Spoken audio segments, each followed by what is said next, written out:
একদম পাপড়ের মতো পাতলা নরম তুলতুলে। সারাদিন যদি এমনিও প্লেটে রেখে দাও তাও কিন্তু শক্ত হবে না, একদম সফট থাকবে। কি করে আমি এই আলুর পরোটা বানিয়েছি চলো তোমাদের সঙ্গে শেয়ার করি। প্রথমে মিডিয়াম সাইজের দুটো আলু সেদ্ধ করে নিয়েছি। দুটো মিডিয়াম সাইজের আলুর জন্য আমি এখানটাতে 1.5 কাপ ময়দা নিয়েছি। এরপর আলু সেদ্ধ হয়ে যাওয়ার পর গ্রেট করে দিয়ে তার মধ্যে চিলি ফ্লেক্স, গোটা জিরে হাফ চামচের মতো, হাফ চামচ জিরে গুঁড়ো, হাফ চামচ লঙ্কা গুঁড়ো, স্বাদ মতো নুন, ধনেপাতা কুচি, সাদা তেল আর হাফ চামচ চাট মশলা দিয়ে খুব ভালোভাবে হাতের সাহায্যে মাখিয়ে নিয়েছি। এই ডোটা রেডি করতে আমি কিন্তু এক ফোঁটাও জল ব্যবহার করিনি, যদি তোমাদের প্রয়োজন হয় একটু জল ব্যবহার করা যেতে পারে।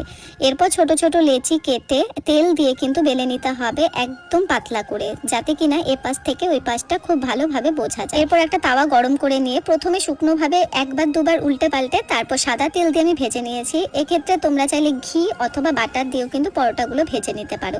আর এই পরোটাগুলো এতটা ভালো হয়েছিল খেতে যে এর সঙ্গে কোনো তরকারির প্রয়োজন